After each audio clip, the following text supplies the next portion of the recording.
Hey, and welcome to part 3 of the prosody section of this listening course. Today in this video, we are going to be analyzing another aspect of prosody, which is intonation. So we're going to talk about how we can perceive the differences in intonation in Spanish versus American English in an easier way, based on showing you what the standard rules are that apply to American intonation patterns so that you can compare that with your own way of using intonation in your native dialect. So let's get to it and show you all about American intonation. So what are we going to cover in this video? We're going to talk about what is intonation. We're going to define it so that we can feel comfortable with knowing what this term refers to. We'll cover why understanding intonation is important for your listening and communication skills. We will talk about the most common intonation patterns that you will hear in American English and how to analyze intonation patterns moving forward. All right. So what is intonation? I would like you to think about it for a moment. And what do you think of when you hear the word intonation? Does it bring anything to mind? Do you think of a specific aspect of speech? Intonation has a few different words that people use to describe it. Really what it is just the rise and fall of your voice that you use when you're speaking. So this is referring to the pitch of your voice. So that is like the musical note that your voice is on. So that's whether you are talking really low in a low voice or whether you talk higher in a high voice. So that pitch does not have to do with volume. I can talk at the same pitch and then I can just talk louder at the same pitch. It's not volume. It is going from one note to the next note to the next note. So like music, which is why a lot of people consider intonation to be melody or the musicality of the language. You have your own intonation patterns that you use in Spanish as well. So here it's like music, but you do not need to be musical to pick up on intonation. In fact, these are aspects of speech that you are using naturally on your own in your native language all the time. We just need to shift our perception of how intonation is used in American English so that it can make more sense when people are speaking to you in different intonation patterns. All right. So why is intonation important? It expresses some really important things. Intonation is used to express mood, emotion, politeness, and indicate whether you have finished speaking or will continue speaking, whether you have finished your thoughts or not. So intonation is used to express a lot of things that maybe we are not expressing with words, you know? So intonation is a really, really key component of speech. So what happens if we make a mistake in understanding people's intonation or when we ourselves are speaking using intonation in English? This is one of the biggest fears that people tend to bring up to me when I start to work on intonation with them. So I want to cover this from the start so that you can feel comfortable moving forward and playing with intonation and your understanding of it. First of all, don't stress. Okay, you can always clarify the emotion you want to express with more direct communication and words. And the same thing goes for when you are listening to others. So when you want them to clarify their emotions better or express themselves more directly, you can ask them clearly, what do you mean by that? Are you happy with the result? Or, I'm sorry, are you using sarcasm? I can't tell. So you can ask someone if you are confused by the words they use versus their intonation. You can ask just, hey, can you be more direct with me in your communication? And that will show them how to communicate with you better. So when you are in doubt, just ask, okay? Just ask. And that's the best thing you can do. And those are the best learning opportunities for intonation, because intonation is something that we really feel. There are certain patterns that we can talk about and that I will show you, but a lot of it comes down to how you want to express yourself, and that can change. It is very varied how you want to express yourself and how others will do the same. So it's like a feeling, and it's something we need to be curious about and willing to ask questions on. The more questions you ask and the more you play with your voice in these situations, the better the result will be. Okay?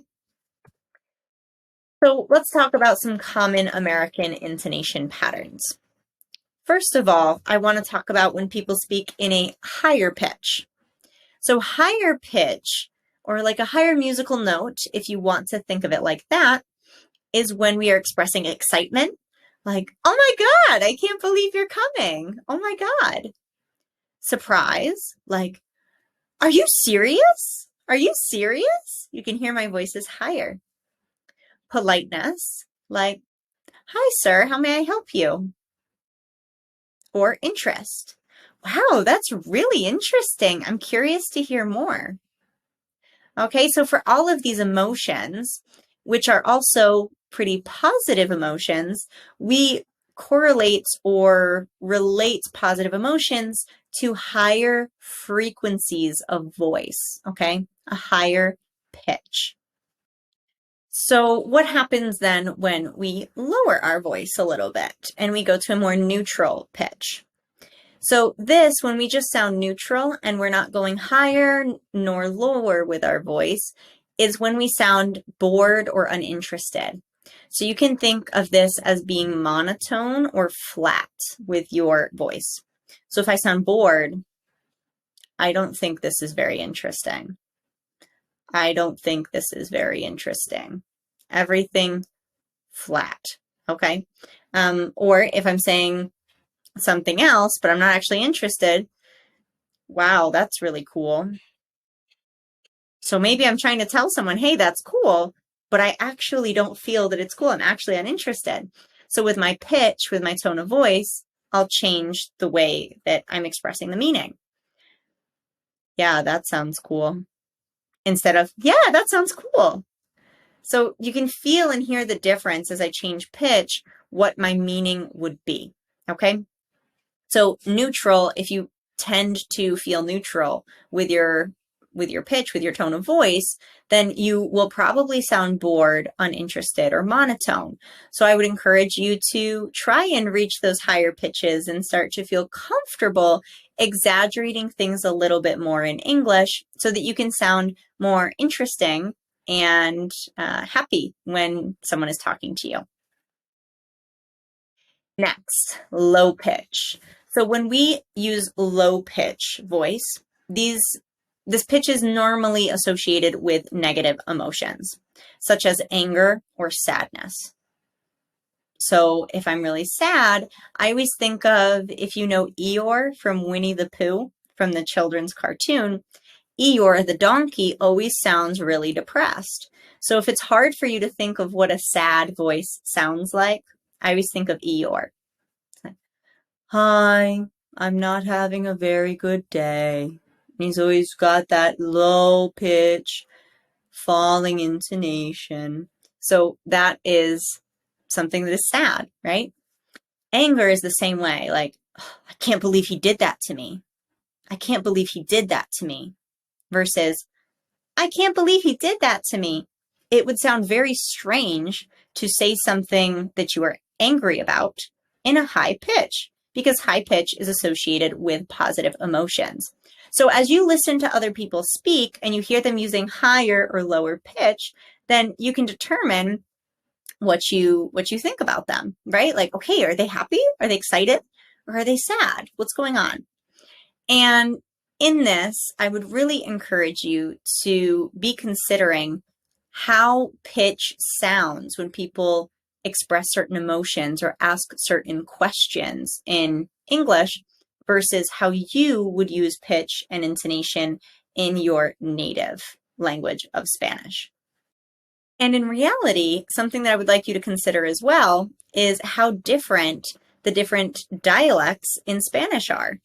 Because even within the Spanish language, different countries and different regions will use different pitch patterns when they are speaking.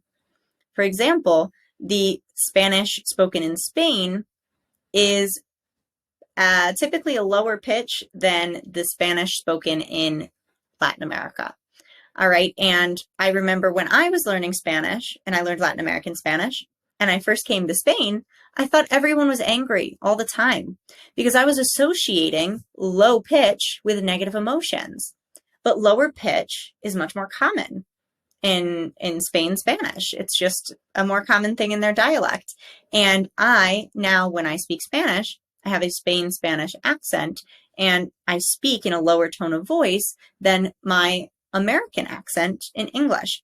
So I encourage you to think about, if you come from a certain region in Mexico or Colombia, Peru, Argentina, how does your accent and your tone of voice vary from what you hear other Americans using? All right, because your dialect and your personal experience with Spanish will impact what you are translating over or transferring over into English when you speak with your intonation. Now, with intonation, we've talked about high pitch, neutral pitch, low pitch. So as we're speaking, from our stress that we've talked about and the schwa, that there are certain things that we are emphasizing with higher pitch, and there are other things that we are de-emphasizing, like when we use the schwa, function words, reductions. So throughout a sentence, we are using different pitch patterns. Okay, we are using rising, falling sometimes, or we might use rising, rising, rising, falling, rising. We have different patterns. So if we start a sentence on a pretty high pitch, but we end up falling down as we speak, this is for certain kinds of sentences. So in general, we will use this for when we are giving statements or affirmative sentences. For example, I need to lie down. I need to lie down. I need to lie down. I, down. I start here on I need on a higher pitch. Down is on a lower pitch. I need to lie down. Or a command, right? Like, please take a seat. Please take a seat. Please take a seat. Okay? And also when we're asking questions that start with WH. So these are words like what, why, when, where. Oftentimes we think that we always have a rising intonation for a question, but no, not when we're talking about WH questions. So be aware of that because this tends to trip people up. It tends to be a little trickier. So, for example, if I ask, what's going on? What's going on? What's going on? It's not what's going on. I don't go up. What's going on? Or why are you here? Why are you here? Why are you here? Falling intonation. Not why are you here? Why are you here? Falling. Okay. So this is for statements, commands, and WH questions. That's when you're going to hear people using rising, falling pitch. Okay. Now, rising intonation we use for other types or kinds of questions, like when we ask a yes/no question, like, are you finished? Are you finished? Or when we want to add a little word at the end, we call these tag questions. So if I say, you're finished, right? You're finished, right? Or we're going to go, right? She said yes, right? So we use rising intonation for those types of questions as well, because they have yes/no answers. And also when we are expressing surprise or doubt. So when we are really excited about something, that's so exciting. That's so exciting. Okay, I'm showing my excitement, my surprise. but we also use it to show doubt. So maybe I'm questioning myself. Maybe you ask me a question and I say, I don't know. Oh, I don't know. So in that case, it's showing I'm uncertain. All right. So those are two different emotions that you can be looking out for when you are listening to someone use rising intonation. And we also use it for expressing politeness. So if I am helping you out, I'm uh, a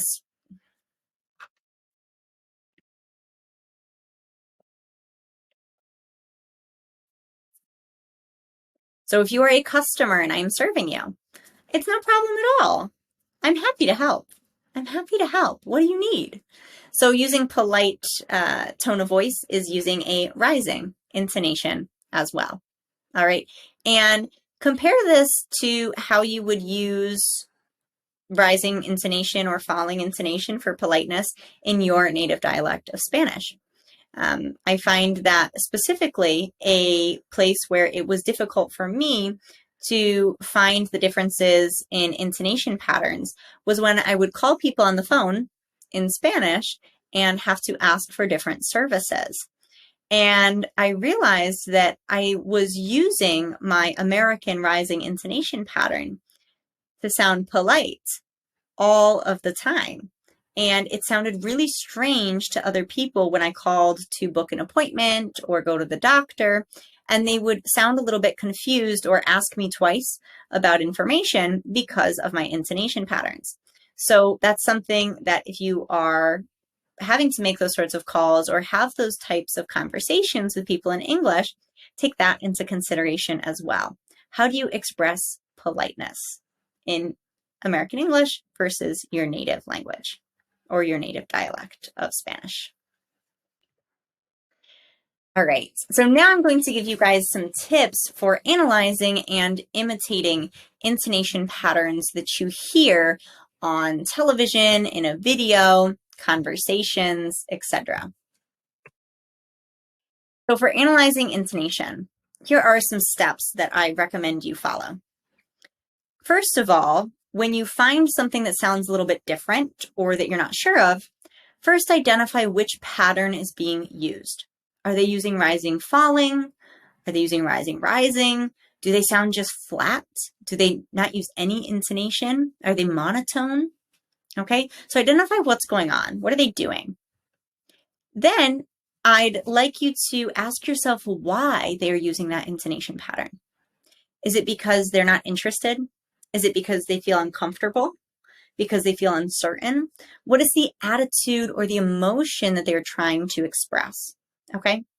And then compare that to what intonation pattern you would normally use in that situation. Would you say it the same way? Or would you totally change it?